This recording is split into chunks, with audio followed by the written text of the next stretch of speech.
Buenas tardes, bienvenidos y bienvenidas a este conversatorio propiciado desde la Asociación Paleo Junín, desde el Museo del Legado del Salado de Junín y el Instituto Superior de Formación Docente número 129, donde estamos. Este conversatorio se enmarca en el aniversario de un nuevo natalicio de Florentino Meguino, y contamos esta tarde para conversar sobre la figura y el legado intelectual de Ameguino con la doctora Natalia Lucero y la doctora Marcela Torreblanca. Para quienes tengan alguna idea o sea la primera aproximación, Ameguino nació el 19 de septiembre de 1853. Su lugar de nacimiento fue durante mucho tiempo ya materia de controversia, como buena parte de la figura y el legado intelectual de Ameguino, un legado enorme, vigente, pionero absolutamente en la historia científica argentina, tal vez junto con otros grandes nombres como Holberg y, por supuesto, con su rival, entre comillas, Francisco Pascasio Moreno. Todas figuras apasionantes de fines del siglo XIX argentino, de la generación del 80, que desarrollaron una ciencia que tuvo trascendencia internacional, en el caso de Ameguino, con muy pocos recursos. Las especialistas esta tarde, si así lo desean, recordarán y mostrarán también parte de ese recorrido, de ese itinerario que continuamente despierta interés. Actualmente hay biografías sobre Ameguino que siguen revisitando la figura y eso es muy valioso. En realidad la figura de los Ameguino, ¿no? Muy interesante. Entonces, contamos, como decía, con la presencia de la doctora Natalia Lucero, que es doctora en Ciencias Geológicas por la Universidad Nacional de San Luis.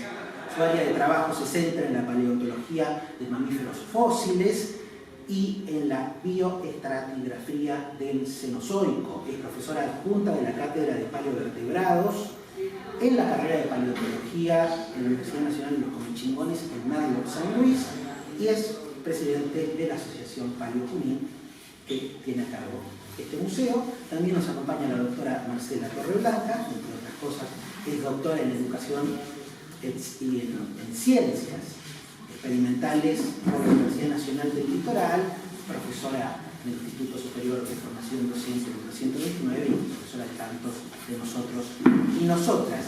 Así que sin más, darles la bienvenida. Ojalá esto se enmarque en un ciclo, ¿no?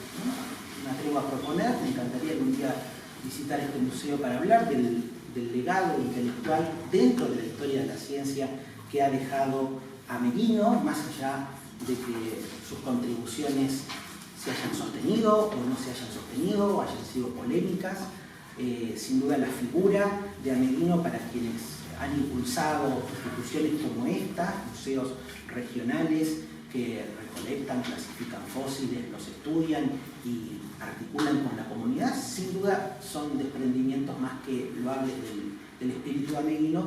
Sin duda uno de nuestros grandes científicos, tal vez no adecuadamente recordado como debería, pero sin duda uno de los grandes hombres del siglo XIX argentino. Así que con un aplauso démosle la bienvenida a nuestras exposiciones.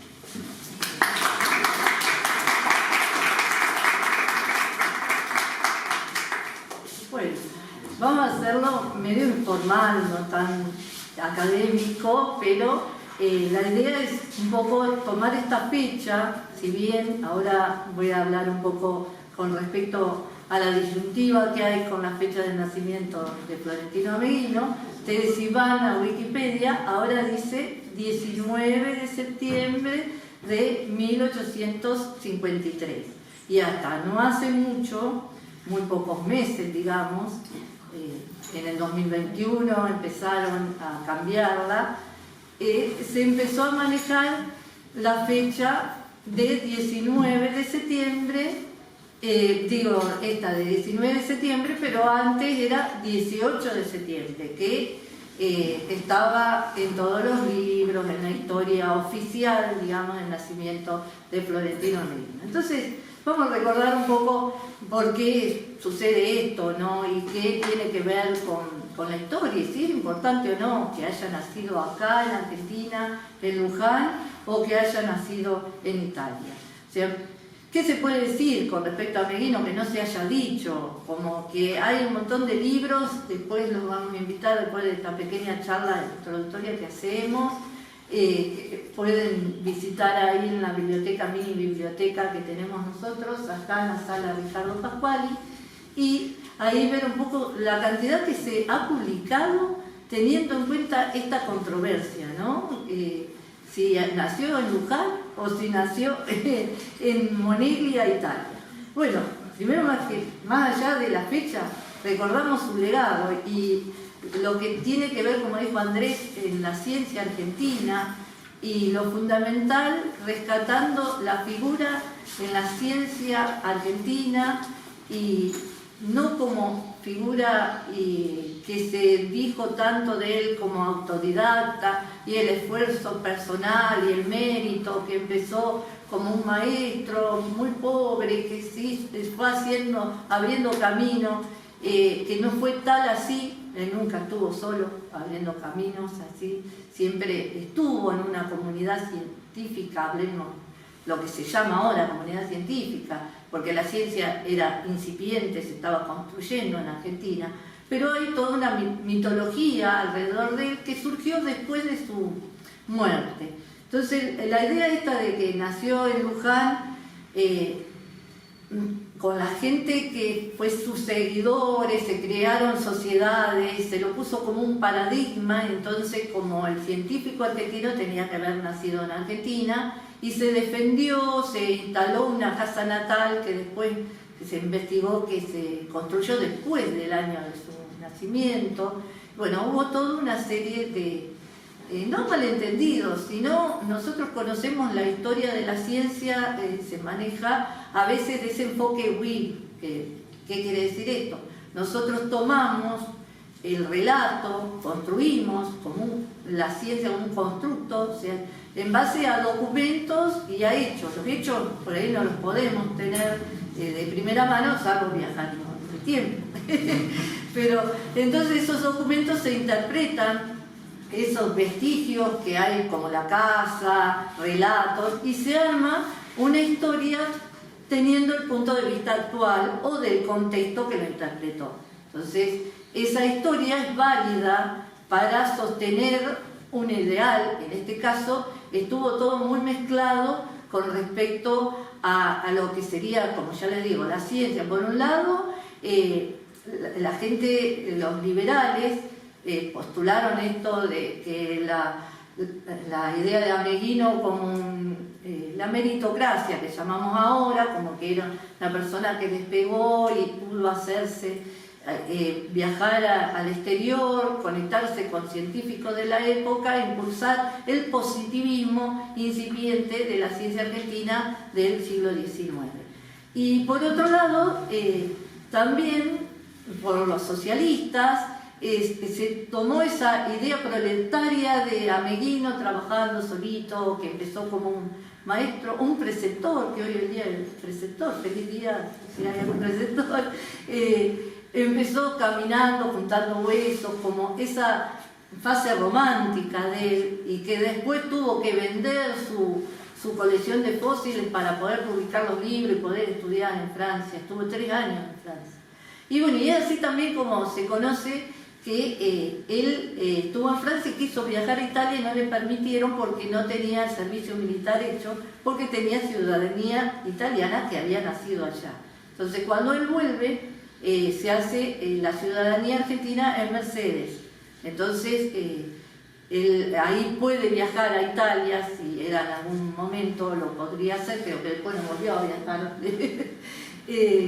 Porque en esa época estaba Humberto I, que si hay gente de historia sabrá esto, y para estar en Italia tenía que hacer servicio militar, o sea, te tenía que comer un año haciendo el servicio militar. Entonces obviamente no viajó, y luego de Francia él se casa, vuelve a Argentina, y ahí empieza a trabajar en una empresa familiar, como bien lo dice en un libro que recomiendo, está en forma digital, de Irina Podolny, que es ella historiadora del Museo de La Plata, y bueno, y ella habla de eso, que es una empresa familiar porque no era solo Ameguino, sino su hermano Carlos, su hermano Juan, Y también la pobre esposa, que estaba media eclipsada, doña Leontina, que ni siquiera alcanzó a hablar bien en castellano. Obviamente esto en otros contextos. Nosotros ahora no podemos ver con ese enfoque WIC decir que Ameguino era machista porque no dejó participar a su esposa y eso porque estábamos en otro contexto. Y bueno, él trabajó no solo como ese loco de los huesos que iba a juntar y explorar, sino también en su gabinete. Y tampoco está esa disyuntiva que él trabajaba como investigador y el que iba a campo era su hermano Carlos, sino también Carlos hizo su investigación y tuvo trascendencia, después fue el director del Museo de Buenos Aires, que está en el Museo Nacional ahora. Y bueno, todas estas discusiones y de la época y que después trascendieron y siguieron divergiendo las aguas de la ciencia argentina.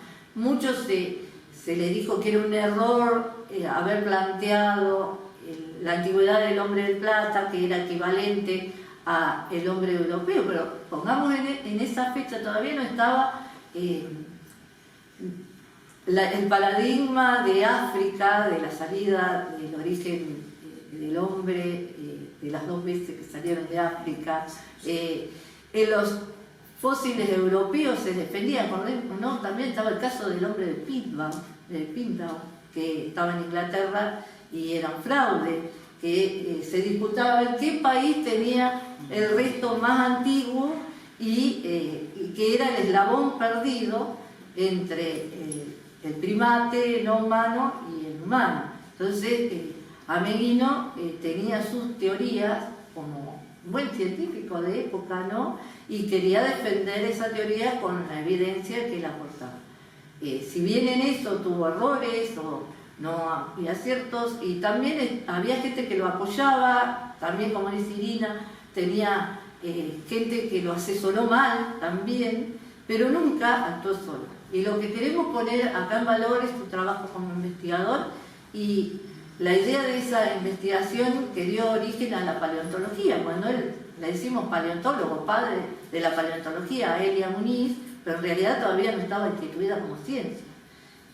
La paleontología surge en el siglo XX y si bien él era evolucionista, yo lo que puedo destacar, que es lo que más estudié para la tesis y todo, es Filogenia, un genio para armar ese libro, que muy poco lo entendieron, y si lo ponemos equiparando, por ejemplo, con Haeckel, vemos que es brillante el método, porque Haeckel, si bien fundó la palabra filogenia, no estableció un método para hacer la representación gráfica del árbol, pero no estableció un método complejo como el que existe en filogenia. Obviamente, después nosotros ahora tenemos el cladismo y otra forma de llegar a la clasificación evolutiva, ¿no? Pero no era una persona que, digamos, entre nosotros se hubiese hecho a los ponchazos por ser autodidacta.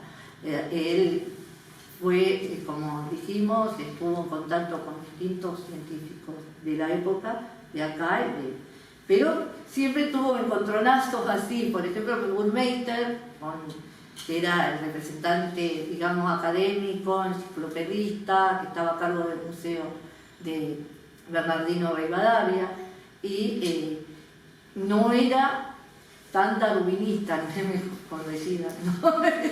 Era bastante finista el señor, y bueno, ahí ya tenía, y después con Moreno. Moreno representaba más la parte conservadora, estaba asociado con Roca, entonces ahí también esa disyuntiva fue tomada por los seguidores después, confrontando que no fue tal, porque cuando falleció el que dijo el discurso fue Moreno, cuando falleció Miguel. O sea, no, en realidad no había una confrontación tan grande como que se dio después de la muerte. Y después van a ver ahí un montón de libros que lo toman como paradigma, como un héroe de la ciencia. Fíjense, bueno, tenemos pueblos que se llaman Ameguino, museos, un montón, y en la paleontología está a la revista Ameguiniana. Bueno, después de esta parte va a hablar Nati, más que nada para ver el legado. Por un lado tenemos ese legado que todos en algún momento queríamos seguir y parecernos a Ameguino, ¿no? Fundar un museíto, ir a juntar huesos y mirar los libros de Ameguino para decir, este es de tal cosa, es de tal cosa. Hubo toda una movida de principios, no sé, de los años 50, 60, que se crearon un montón de museos imitando a Ameguino. Y muchos de esos museos siguieron estando, y algunos después también, personas que siguieron la idea de Ameguino como sus fans, digamos, y gente que por ahí no estaba en la ciencia, pero sí estaba de alguna manera siguiendo los preceptos del sabio para conocer y difundir la antigüedad de los fósiles, la megafauna, porque más que nada se dedicó a estudiar esto que nosotros tenemos acá en el museo, ¿no? Y por otro lado, que también a veces hubo confrontación entre esto que es los museos, que uno lo hace a voluntad y con muchas ganas, mucho trabajo, como hacían los hermanos Ameguino, pero distanciado un poco del ámbito académico y científico, ¿no? Que fue pasando.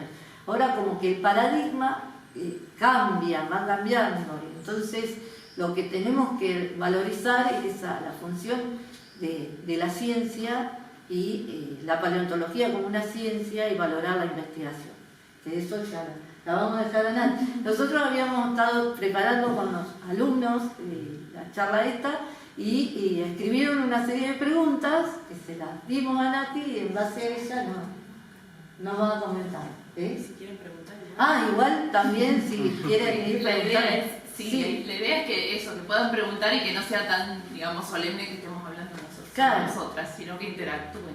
Así que a mí me encantan las preguntas también. Buenas tardes. Yo básicamente porque soy profe de geografía y tengo aquí un grupo de estudiantes que acompañan esta charla. Y bueno, los aportes para nuestra disciplina que tiene que ver con la sabiduría de don Florentino Ameguino en relación al manejo de las aguas en la provincia de Buenos Aires y de la forestación. En relación al problema del río Salado, ¿no? De todos los inconvenientes que generaban esos momentos de grandes sequías y de grandes inundaciones. Digo, desde el perfil geográfico también hay un valioso aporte de don Florentino Ameguino, ¿no? No sé si ustedes, a lo mejor desde las ciencias biológicas que toman por lo que es la paleontología, cuadra en esta charla de hoy, pero desde el punto de vista geográfico para nosotros ha sido un referente, un norte, ¿no? A seguir, porque toda la biodiversidad, de cómo fijaba los suelos y cómo pensaba la mirada del cuidado de los suelos en la provincia de Buenos Aires, que tuvo recurrentes problemas de inundaciones y de sequías. Sí, eso está en el librito El legado del Salado, una referencia de su publicación, que después un antiguo profesor de acá del Normal lo tomó, que era el señor Bianco. No sé si lo recuerdan. Sí, hemos leído Bianco. Sí, y retoma eso, las inundaciones, las secas, que son cíclicas, y que el río Salado desbordaba y luego volvía a su cauce en tiempos así cíclicos, que es lo que se cumple, que ahora nosotros le decimos niño, niña, por la influencia global, ¿no?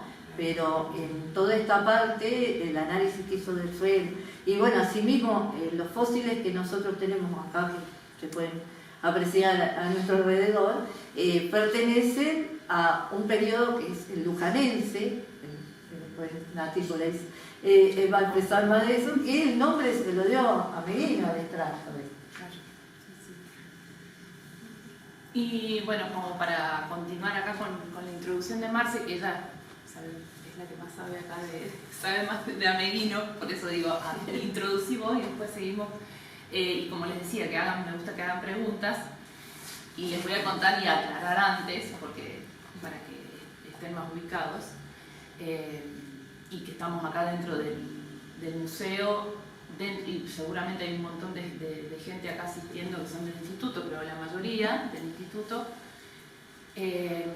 para presentarme correctamente, yo no soy de Junín, soy de San Luis, como bien dijo Andrés en la presentación. Yo estudié en San Luis, empecé a través de la geología, estudié la licenciatura en Ciencias Geológicas y después, cuando realicé los estudios de doctorado, me fui especializando en paleontología de mamíferos, que es casualmente una de las temáticas principales que desarrolló Ameguino, el estudio de los mamíferos fósiles y también la bioestratigrafía de toda la, digamos, de Argentina y en especial, haciendo énfasis, como dijo acá la profe, en la región pampeana, ¿sí? Llego acá al Museo del Legado del Salado, conozco la institución y veo la enorme colección que tienen acá, que ustedes después pueden mirar más tranquilos, pero la colección no es solo esto que ustedes ven acá, digo porque algunos conocerán y otros no, otros están por primera vez acá en la sala. La colección es enorme y todos esos fósiles, todos estos restos de grandes mamíferos que nosotros estamos viendo, y ustedes tienen ahí también alrededor de la sala, vienen del río Salado, ¿sí? Provienen de las márgenes del río Salado, toda esta megafauna que vivió entre unos 30.000 y 10.000 años atrás en toda la zona, y toda esta fauna, casualmente, es la fauna que estudió Ameguino, que estudió Carlos, tanto Carlos como Florentino. Y bueno, cuando ustedes revisen y puedan ver los libros que hemos traído hoy para que vean, van a ver lo que fue esa enorme labor que mencionaba Marcela, que mencionaba Andrés en la introducción, la enorme labor de el estudio, la clasificación, catalogar, etcétera, de todo lo que fueron sus campañas y los hallazgos. Como bien dijo Marce, con aciertos y desaciertos, pero de eso se trata, ¿no? La labor de un científico, de hacerse preguntas y buscar respuestas a esas preguntas, y también eso genera controversias, siempre va a haber, como también decía ella, controversias en cuanto a la opinión, ¿sí? Con otros científicos que quizás no coincidían, tenemos que pensar en el contexto, ¿sí? De la época, pero tomarlo a Ameguino como esa figura inspiradora para nosotros los que hacemos paleontología y los que hacemos ciencia, y en este caso, bueno, acá esta charla que para mí también es un puntapié inicial y me gustaría que se den muchas más, ¿sí? Para que puedan conocer esto que es patrimonio nuestro, ¿sí? Patrimonio cultural, patrimonio natural y que es patrimonio de Junín y de toda la región. Y que se conozca, y que creo que también es la labor del científico hacia la comunidad, ¿sí? Que lleguemos hacia la comunidad, que se conozca, porque lo que conocemos es lo que queremos proteger, ¿sí? Si lo conocemos, lo vamos a cuidar, si no, no vamos a saber qué es. Entonces, un poco la charla da como, arrancamos con Ameguino, pero hablamos un poco en general de ese rol, ¿sí? Hacia la comunidad. El legado que nos dejó, tal cual. Así que bueno, me gustaría que hagan preguntas, porque por ahí esto de estar hablando así las 2 horitas, sí. No sé, me gusta interactuar por ahí, más. Lo que preguntaban los chicos, que nos planteábamos, sí. Que también Ameguino, ¿por qué tuvo esa necesidad de investigar, de saber, que lo llevó a dejar su vida atrás? Porque después, si pueden ver ahí, tenemos el lugar de Ameguino, hay un análisis de orina, un resultado a poco tiempo antes de fallecer por la diabetes avanzada que tenía, y no dejaba de trabajar estando enfermo. Hay muchas anécdotas, como yo les digo, hay hechos y después se arman anécdotas y relatos. Por ejemplo, había uno que viajaba del tren de La Plata a Buenos Aires, La Plata, iba apurado a tomar el tren, se cayó y se fue todo ensangrentado, igual a trabajar al museo. Se cayó, se golpeó, no sé si la cabeza algo, y ni siquiera se volvió a la casa, sino que siguió otra vez tomando el tren. Y lo mismo, no dejó de trabajar y descuidó su salud. O sea, ¿qué lo llevaba, no? ¿Qué lleva igual, yo digo, paleontólogo, ese interés por desentrañar? Sí, yo creo que más que, o sea, en este caso estamos hablando de la paleontología, pero yo creo que en ciencia en general conlleva eso, ¿no? Es como uno es un apasionado de lo que hace, es una vocación y es algo que en la mayoría se despierta, y lo puedo decir desde mi experiencia personal, se despierta desde chico, ¿sí? Y yo calculo que a él también le pasó desde pequeño, también es de ver de observar y de sentir esta curiosidad, de conocer qué es lo que estaba observando. Él también, por lo que entiendo, desde chico tuvo influencias importantes en los lugares donde vivió, en cómo se fue educando, que lo llevaron, ¿sí?, a preguntarse más cosas y a querer continuar por ese camino. Y bueno, es un poco lo que nos pasa a todos los que nos dedicamos a esto, ¿sí? Es algo, porque no es dedicarse a estas ciencias de la tierra, paleontología en este caso y demás, no es algo que encontremos, que sea algo común, ¿sí? Que el común de la gente sienta económico. Claro, ¿sí? Porque muchas veces es eso, es difícil encontrar el lugar donde desarrollarse, ¿sí? Por suerte acá en la Argentina, y desde el lado de la paleontología, estos últimos años se ha desarrollado un montón, si bien siempre va a haber iconos como son, por ejemplo, los dinosaurios. Y nosotros hablamos de paleontología y a todo el mundo, y sobre todo a los más chiquitos, ¿sí?, les vienen los dinosaurios. Porque sí, porque han estado muy representados siempre en la literatura, en el cine, etcétera, es lo que más ha llegado, y que de dinosaurios hay un montón en Argentina también, pero también hay un montón de otras ramas de la paleo, y que, bueno, esto en los últimos años se ha desarrollado mucho. Tengo colegas y amigos que estudian desde microfósiles hasta los famosos dinosaurios, tenemos todo el espectro, y Argentina es un gran reservorio, digamos, porque tiene yacimientos fósiles donde busquemos prácticamente, ¿sí? Y para volver a esto, acá a la zona, quizás también muchos pensaban que acá en Junín, ¿cómo iban a encontrar fósiles? Mucha gente se pregunta y dice, no, acá en mi pueblo, acá en mi ciudad, acá en mi lugar, no creo que haya. Y en general en Argentina, si uno empieza a buscar, siempre hay algún lugar, siempre hay algún yacimiento, ya sea pequeño o grande, de distinta antigüedad. Los fósiles en Argentina, como les digo, hay fósiles de millones de años, desde antes de la época de los dinosaurios, y fósiles mucho más recientes como son los que nosotros tenemos acá, los de la megafauna o la famosa era del hielo, ¿sí? Y esto en los últimos años se ha avanzado mucho, se ha fomentado mucho lo que es el desarrollo científico de estas ciencias, y la Argentina tiene un alto prestigio a nivel mundial de sus científicos, de sus investigadores, y se ha avanzado mucho, repito, es algo que ha crecido, y esperemos que siga así, porque cada vez se conoce más y siempre aparecen hallazgos novedosos desde las distintas especialidades, y eso es